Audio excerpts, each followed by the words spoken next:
Hello students, this is Rawat sir. Welcome to my YouTube channel. So students, आज हम class 9th का chapter 4 linear equation in two variables start करेंगे। Students, introduction पे बहुत ध्यान दीजिएगा आप, है ना, क्योंकि चैप्टर का मतलब समझ में आना बहुत ज़रूरी है। क्या नाम है हमारे चैप्टर का? Linear equation in two variables. ठीक है स्टूडेंट।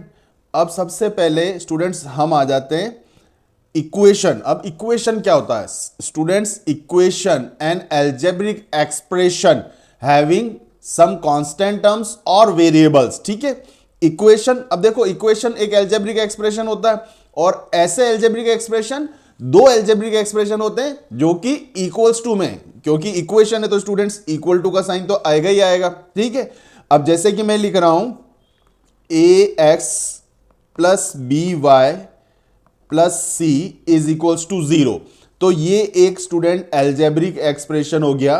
ठीक है, और इक्वल्स टू में मैंने 0 रखा हुआ है। अब स्टूडेंट टू वेरिएबल्स, वेरिएबल्स क्या होते हैं स्टूडेंट्स? वेरिएबल्स ऐसे जिनकी वैल्यूज वेरी करती है। तो सो स्टूडेंट्स, मेरे पास में यहां पर x and y are variables. क्या है स्टूडेंट? ये मेरे पास में variables. And a is coefficient of x and b क्या है स्टूडेंट मेरे पास में? b is coefficient of y। ठीक है, coefficient of y। And c student, c क्या है? c इज कांस्टेंट टर्म, कोई भी एक नंबर हो सकता है। Is it clear?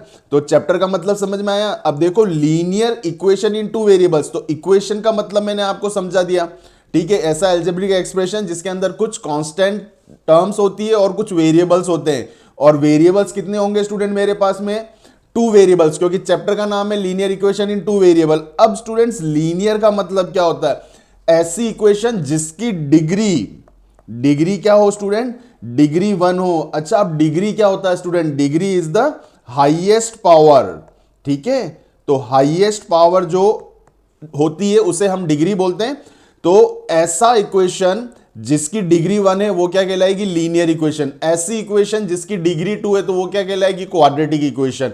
ऐसी इक्वेशन जिसकी डिग्री 3 है तो क्या कहलाएगी? Cubic equation. Is it clear? 4 हो तो बाय क्वाड्रेटिक। चलिए स्टूडेंट, अब हम हमारे टॉपिक पे आते हैं, क्योंकि हमारे कोर्स में linear equation in two variables है। तो चलो स्टार्ट करते हैं। अब स्टूडेंट देखो, general form ax plus B y plus C is equal to 0, ये आपको मैंने जनरल फॉर्म स्टार्टिंग में समझाने के लिए लिख ली थी। तो ये जनरल फॉर्म है, मतलब सबसे पहले हम यूजुअली क्या करते हैं? हम x की टर्म लिखते हैं, देन y की टर्म और कांस्टेंट टर्म को हम लास्ट में लिखते हैं। ठीक है, और equal to 0। Is it clear? तो स्टार्ट करें स्टूडेंट। अब हम स्टार्ट करते हैं first exercise 1। Question number 1, the cost of a notebook is twice the cost of a pen. Notebook की जो कॉस्ट है वो ट्वाइस है पेन से। Write a linear equation in two variables to represent this statement. अब देखो student, कितना easy है। इसने क्या कहा था? कॉस्ट ऑफ नोटबुक इज मतलब इक्वल्स टू ट्वाइस। किसके ट्वाइस था? Cost of pen. अब मुझे स्टूडेंट ना तो नोटबुक की कॉस्ट पता है, तो मैंने क्या मान लिया? x and cost of pen. Cost of pen को क्या मान लूंगा? 2 एज इट जो है उसी को रहने दूंगा। कॉस्ट ऑफ पेन को मैंने अज्यूम कर लिया y। ठीक है, अब जनरल फॉर्म में लिखना जरूरी है, तो क्या हो जाएगा? x minus 2y is equal to 0। तो ये हमारा, हमने इसे रिप्रेजेंट कर दिया linear equation in two variable में। तो बढ़े नेक्स्ट क्वेश्चन पे। नेक्स्ट क्वेश्चन पे आ जाओ स्टूडेंट। और ये स्टूडेंट्स आपके कई बार 1 मार्क्स में बन जाता है ना, फाइनल्स में। Express the following linear equation. हमारे को ये 8 पार्ट्स दे रखे हैं। इन सारी linear equation in two variables को हमें स्टैंडर्ड फॉर्म में स्टूडेंट जमाना है। ठीक है, और फिर a b c की वैल्यू बतानी है। a is the coefficient of x, b is the coefficient of y and c is the constant term. चलिए हम फर्स्ट पार्ट ले लेते हैं। फर्स्ट पार्ट में स्टूडेंट मेरे पास में 2x प्लस 3y और इक्वल्स टू में मेरे पास में पड़ा हुआ 9.35 के ऊपर बार। तो मैं क्या करूंगा? लेफ्ट हैंड साइड में लेके आ जाऊंगा, क्योंकि मेरे पास में देखो जनरल फॉर्म स्टूडेंट ये है, तो आपको ये हमेशा ध्यान रखना है। ठीक है, तो माइनस 9.35 के ऊपर बार इक्वल्स टू 0। तो स्टूडेंट मेरे a की वैल्यू क्या हो जाएगी? a की वैल्यू हो जाएगी 2। b की वैल्यू क्या हो जाएगी स्टूडेंट? y का जो कोफिशिएंट है 3 एंड सी की वैल्यू। अब स्टूडेंट्स बच्चे क्या गलती करते हैं, ये नेगेटिव साइन नहीं लगाते हैं, अरे नेगेटिव साइन लगाइए नहीं तो मार्क्स कट जाएंगे।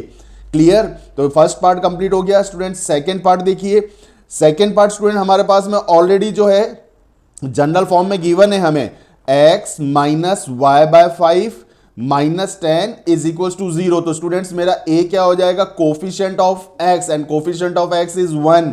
मेरे पास में b की वैल्यू क्या हो जाएगी स्टूडेंट, -1/5। स्टूडेंट ये माइनस और यहां पर कुछ नहीं है, मतलब मैं 1 लगा सकता हूं, ठीक है। तो मेरे पास में वैल्यू क्या हो जाएगी, -1/5। c की वैल्यू क्या हो जाएगी students, again -10। Clear, third question पे आए, थर्ड पार्ट पे, -2x + 3y is equal to 0। तो स्टार्ट कर लेते हैं स्टूडेंट थर्ड पार्ट भी।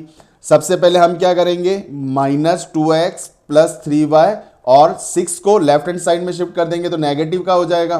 तो a की वैल्यू स्टूडेंट मेरे पास में क्या हो जाएगी, a की वैल्यू हो जाएगी -2, b की वैल्यू +3 एंड c की वैल्यू -6। ठीक है, नेक्स्ट पार्ट x = 3y। अब स्टूडेंट देखो यहां पर धीरे धीरे पार्ट्स जो है हमारे टफ होंगे। फोर्थ पार्ट ले रहा हूं, x -3y। अब हमारे पास कांस्टेंट टर्म नहीं है तो कांस्टेंट टर्म की जगह +0, क्योंकि किसी भी इक्वेशन में 0 प्लस करेंगे तो कोई फर्क नहीं पड़ता है ना, एज इट इज वो रहती है। और इक्वल्स टू में स्टूडेंट क्या लिख दूंगा, 0। तो a की वैल्यू क्या हो जाएगी स्टूडेंट 1, b की वैल्यू क्या हो जाएगी -3 एंड c की वैल्यू क्या हो जाएगी स्टूडेंट मेरे पास में 0। क्लियर, फिर आ जाते हैं हम student fifth part. Fifth part क्या है स्टूडेंट, देखिए 2x = -5y। तो 2x -5y को शिफ्ट करेंगे, +5y इज कांस्टेंट टर्म अगर हमारे पास अगेन नहीं है तो क्या लिख ले, +0 इज इक्वल टू 0। a की वैल्यू स्टूडेंट क्या हो जाएगी 2, b की वैल्यू क्या हो जाएगी 5 और c हमारा कांस्टेंट टर्म नहीं था तो क्या लिख लेंगे 0। नेक्स्ट आता है स्टूडेंट हमारे पास में सिक्स्थ पार्ट। सिक्स्थ पार्ट क्या देखिए student, 3x + 2 is equal to 0। अब स्टूडेंट देखिए 3x, अब y की टर्म चाहिए, y की टर्म नहीं है तो वहां क्या लिख लूं, +0 लिखने से मतलब नहीं है, 0 मल्टीप्लाई बाय y, डॉट का मतलब multiply, 0 multiply bye y is 0 और 0 ऐड करेंगे तो कोई फर्क नहीं पड़ेगा। कांस्टेंट टर्म क्या थी स्टूडेंट 2 इज इक्वल टू 0।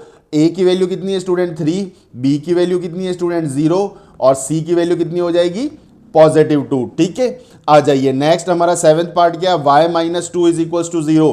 तो हम ले लेते हैं सेवेंथ पार्ट स्टूडेंट, है ना। सेवेंथ पार्ट में अब मेरे पास x टर्म नहीं है तो क्या लिख लूं, 0 multiply by x + y -2 is equal to 0। तो a कितना हो जाएगा स्टूडेंट 0, b कितना हो जाएगा मेरे पास में 1 एंड कांस्टेंट टर्म इज -2।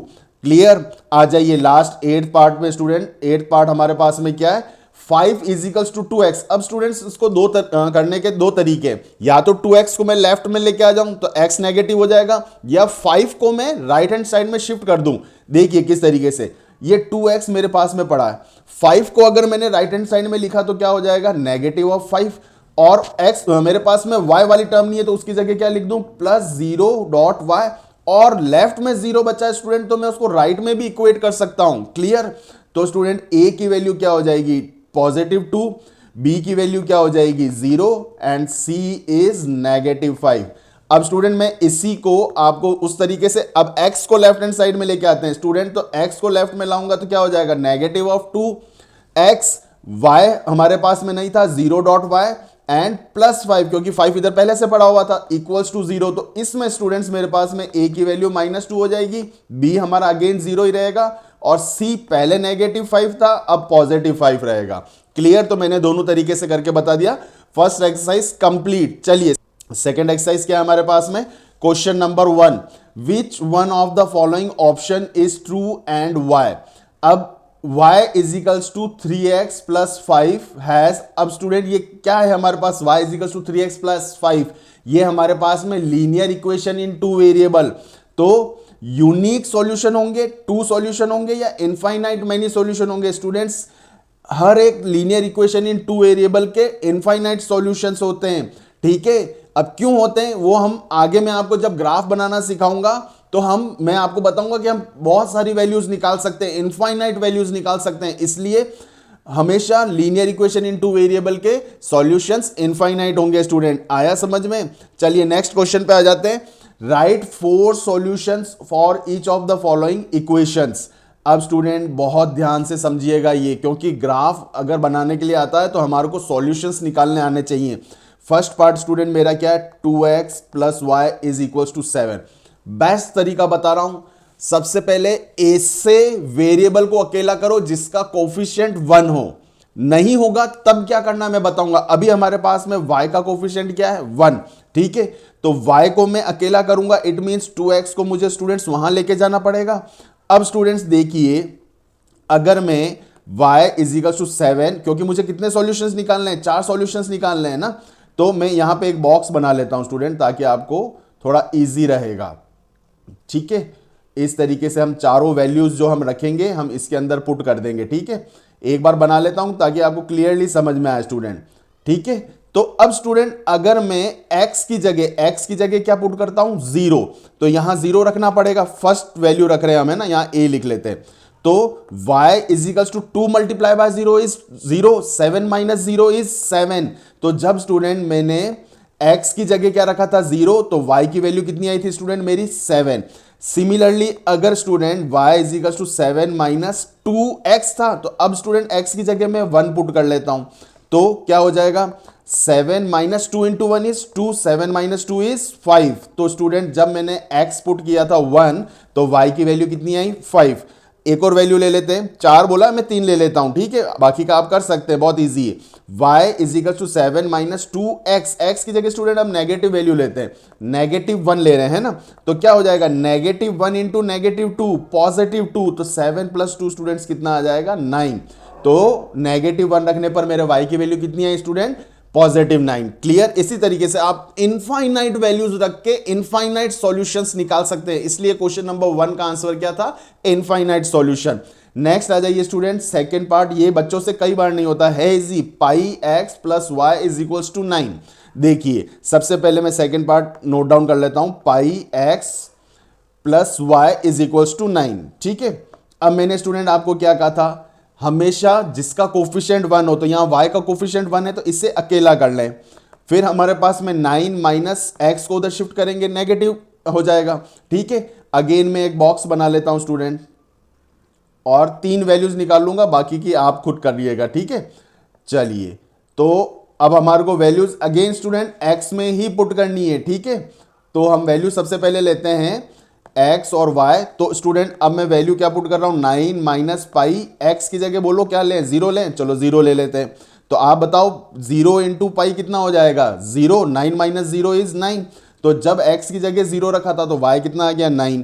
ठीक है, ये हमारा a पार्ट। b पार्ट में student y is equals to 9 minus pi, x था, x की जगह स्टूडेंट 1 पुट कर लेते हैं, 1 into pi, 9 minus pi is 9 minus पाई। ठीक है, तो स्टूडेंट्स जब मैंने x की जगह 1 रखा था, y की वैल्यू क्या आ गई, 9 माइनस पाई। इसी तरीके से students y is equals to 9 minus pi, x की जगह 2 रख लेते हैं, तो क्या हो जाएगा, 9 माइनस 2 पाई। तो जब हमने 2 रखा तो क्या आ गया, 9 माइनस 2 पाई। 3 रखेंगे तो 9 माइनस 3 पाई, 4 रखेंगे 9 माइनस 4 पाई, 9 माइनस 4 पाई। तो इनफाइनाइट सॉल्यूशंस निकाल सकते हैं। थर्ड पार्ट क्या है student, x is equals to 4y। मैं थोड़ा सा बता देता हूं, आप खुद करिएगा, बहुत सिंपल सा है। हमारे पास में third part x is equals to 4y। Student अब किसी को अकेला करने की जरूरत नहीं है, x पहले से ही अकेला है। तो हम क्या करेंगे, सबसे पहले इस बार वैल्यू जो है स्टूडेंट हमारे को किसकी जगह पुट करनी पड़ेगी, इस बार वैल्यू पुट करनी पड़ेगी हमें y की जगह। तो 4y की जगह क्या रख लें, 0। तो x और y इस तरीके से मैं लिख लेता हूं स्टूडेंट। तो y की जगह 0 पुट किया, तो 0 इंटू 4 इज 0। तो मेरे पास में x की वैल्यू कितनी आ जाएगी, 0। ठीक है, अब स्टूडेंट ये a पार्ट, b पार्ट में हम क्या करते हैं, 4y की जगह रख लेते हैं 1। तो y की जगह 1 रखेंगे तो 1 इंटू 4 कितना हो जाएगा, 4।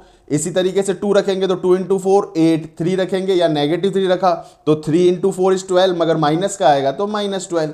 अब स्टूडेंट्स अगर आपकी वैल्यूज करेक्ट है और अगर आप इनको ग्राफ पे प्लॉट करते हैं, अब ग्राफ इसी तरीके से बनता है, आपको मिनिमम 3 वैल्यूज निकालनी पड़ेगी स्टूडेंट। मिनिमम 3 क्यों बोल रहा हूं, क्योंकि 2 वैल्यूज आप अगर निकालते हैं और प्लॉट करते हैं तो हमारे को हमेशा स्ट्रेट लाइन मिलेगी, मगर 3 वैल्यूज और अगर आपकी तीनों वैल्यूज करेक्ट है तो they will form a straight line. और अगर स्ट्रेट लाइन आ गई स्टूडेंट, इसका मतलब हमारा करेक्ट है, सारे सॉल्यूशंस करेक्ट हैं। तो ग्राफ बनाने के लिए आएगा तो आपको 3 या 3 से ज्यादा सॉल्यूशन आप निकाल सकते हैं, मगर मिनिमम 3 सॉल्यूशन निकालना है। उन तीनों सॉल्यूशंस को ग्राफ पे प्लॉट करो और आपको एक स्ट्रेट लाइन भी मिलेगी। अब स्टूडेंट देखिए, जैसे मैं आपको बताता हूं कि क्या करना है ग्राफ के अंदर, ठीक है। वाई एक्सिस और एक्स एक्सिस कोऑर्डिनेट ज्योमेट्री में पढ़ा था। अब सपोज कोई हमारे पास में, जैसे हम यही ले लेते हैं, 0,0 कहाँ आएगा, यहां आएगा। फिर मेरे पास में एक्स है 4 और वाई है 1, तो ऑलमोस्ट यहां आएगा। फिर है मेरे पास में 8, तो इसको थोड़ा सा बढ़ा लेते हैं। x कितना है मेरे पास में 8, यहां पे कहीं होगा, और y कितना आएगा 2। तो स्टूडेंट इस तरीके से आपके पास में एक स्ट्रेट लाइन आनी चाहिए, ठीक है। और स्ट्रेट लाइन आ रही है तो मैंने क्या कहा था, आपके सारे सॉल्यूशंस करेक्ट होंगे। अब स्टूडेंट जब भी ग्राफ आए तो उसके ऊपर जो आपको इक्वेशन दे रखी है ना, वो इक्वेशंस जरूर लिख लीजिएगा। क्लियर, आ जाइए। अब स्टूडेंट देखिए, अगर आपके पास में मान लीजिए कि ऐसी कोई इक्वेशन आ जाए, देखिए 2x plus 3y minus 8 is equals to 0। अब मेरे पास में किसी का कोफिशिएंट 1 नहीं है, क्योंकि हमें अगर सॉल्यूशंस निकालने तो मैंने क्या बोला था, जिसका कोफिशिएंट 1 हो उसे अकेला कर लीजिए। अब यहां पर x का कोफिशिएंट 2 है और y का कोफिशिएंट 3 है, तो जिसका कोफिशिएंट छोटा होता है स्टूडेंट उसे अकेला कर लीजिए और बाकी सारी टर्म्स राइट में शिफ्ट करिए। शिफ्ट करते टाइम जो टर्म उधर जाके पॉजिटिव हो रही है स्टूडेंट, उससे पहले लिखने की आदत डालिए, और फिर बाद में क्या आ जाएगा -3y। अब स्टूडेंट ये x का जो कोफिशिएंट है 2, वो कहां चला जाएगा, वो चला जाएगा हमारे पास में डिनोमिनेटर में 8 - 3y/2। क्लियर। अब स्टूडेंट आप इजीली इस y की जगह वैल्यूज पुट करके आप x की वैल्यूज निकाल सकते हैं। चलो मैं आपको थोड़ी बहुत निकाल के बता दूं, क्यों, क्योंकि हमारे कई बार स्टूडेंट इस टाइप के क्वेश्चन आ जाते हैं और बच्चे सॉल्यूशंस निकाल नहीं पाते हैं, ठीक है। तो मैं एक थोड़ा सा रफ में, ताकि आपको समझ में आ सके स्टूडेंट, है ना, इस तरीके से मैं आपको निकाल के बता देता हूं। तो x और y, अब मेरे को वैल्यू किसकी जगह पुट करनी है स्टूडेंट, y की जगह। y की जगह क्या रख रहा हूं 0, तो 0 × 3 इज 0, 8 - 0 इज 8, 8 डिवाइडेड बाय 2 कितना हो जाएगा 4। फिर मैं रख लेता हूं y की जगह 1, 1 × 3 इज 3, 8 - 3 इज 5, 5 डिवाइडेड बाय 2 कितना हो जाएगा स्टूडेंट 2.5, और 2.5 ग्राफ पे बना सकते हैं। बस इतना सा याद रखना, ऐसी कोई वैल्यू पुट मत करना कि अपॉन में आ जाए। जैसे आपके पास में मान लिया 22/7 ही आ गया, तो ग्राफ पे कैसे प्लॉट करोगे, तो आप दूसरी वैल्यू रख लीजिएगा उसकी जगह। अब स्टूडेंट अगर मैं यहां पे रख लेता हूं, माइनस की वैल्यू रखते हैं -1, तो -1 × -3, y की जगह रखेंगे ना, y की जगह -1, -1 × -3 इज +3, 8 + 3 कितना हो जाएगा 11, एंड 11 डिवाइडेड बाय 2 कितना हो जाएगा स्टूडेंट 5.5। तो अब इन वैल्यूज को अगर आप ग्राफ पे प्लॉट करोगे तो आपके पास में एक स्ट्रेट लाइन आएगी। क्लियर। मैंने ये भी बता दिया, जिसका कोफिशिएंट 1 हो उसे अकेला कीजिए, कोफिशिएंट 1 नहीं होता है तो मैंने एक एग्जांपल लेके आपको समझा दिया कि जिसका कोफिशिएंट छोटा हो, एंड अगर कोई आपके पास में नेगेटिव टर्म है तो उसे हमेशा राइट साइड में शिफ्ट करिए पहले, है ना, ताकि वो पॉजिटिव बन जाए। क्लियर स्टूडेंट्स, अब आप सॉल्यूशंस निकाल लेंगे। चलिए नेक्स्ट क्वेश्चन पे आ जाते हैं student. Check which of the following are solutions of the equation x - 2y। ये हमारे को एक इक्वेशन दे रखी है, x - 2y is equals to 4। अब बोल रहा है ये वैल्यू पुट करके देखो इसके सॉल्यूशन है कि नहीं है। अब पुट करने पर इसको सेटिस्फाई करने चाहिए, तो फर्स्ट पार्ट ले रहा हूं स्टूडेंट। x की जगह सबसे पहले एब्सिसा 0 है, तो कितना 0 - 2, ऑर्डिनेट कितना दे रखा है मुझे 2, तो y की जगह रखना है 2, तो 0 - 4 4, तो -4 क्या 4 के इक्वल आया नहीं, तो आप क्या लिख लेंगे स्टूडेंट नो। सारे इजी है क्वेश्चन। अब मैं स्टूडेंट डायरेक्ट फोर्थ पार्ट पे आ रहा हूं क्योंकि बहुत इजी है। अब मैं आ जाता हूं x - 2y is equals to 4, तो x की जगह स्टूडेंट क्या रखना है √2, √2 - 2y, ऑर्डिनेट की जगह क्या रखना है हमें 4 √2, और इक्वल्स टू में 4 हम देखेंगे आता है या नहीं आता है, तो √2 - 2 × 4 8 √2, 1 √2 - 8 √2 कितना होता है -7 √2, which is not equal to 5। इसलिए स्टूडेंट ये भी सॉल्यूशन नहीं होगा। इस तरीके से बाकी पार्ट्स कर लेना स्टूडेंट, बहुत इजी है, ठीक है। चलिए अब हम नेक्स्ट क्वेश्चन पे आते हैं।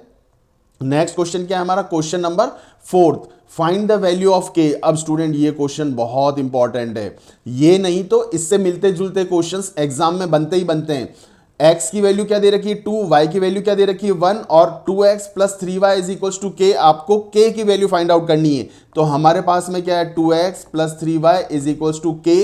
x की जगह स्टूडेंट हमारे को क्वेश्चन में क्या दे रखा था, x की जगह क्या रखना है 2 + 3, y की जगह स्टूडेंट्स y की जगह क्या रखना था मुझे 1, तो इक्वल्स टू में k पड़ा हुआ है, 2 इंटू 2 कितना हो जाएगा 4, 3 इंटू 1 कितना हो जाएगा 3 इज इक्वल्स टू k, तो k की वैल्यू स्टूडेंट कितनी आ गई 7। इस टाइप के क्वेश्चन स्टूडेंट एग्जाम में डेफिनेटली बनेंगे। क्लियर? यहां पर आपका स्टूडेंट्स ये चैप्टर कंप्लीट होता है एंड आई होप आपको ये चैप्टर समझ में आया होगा। और स्टूडेंट्स आपको अगर मेरे वीडियोस पसंद आते हैं तो प्लीज मेरे वीडियोस को लाइक करें, शेयर करें, कमेंट करें और मेरे चैनल को सब्सक्राइब करें। तो मिलते हैं नेक्स्ट वीडियो में नए चैप्टर के साथ, तब तक के लिए बाय बाय।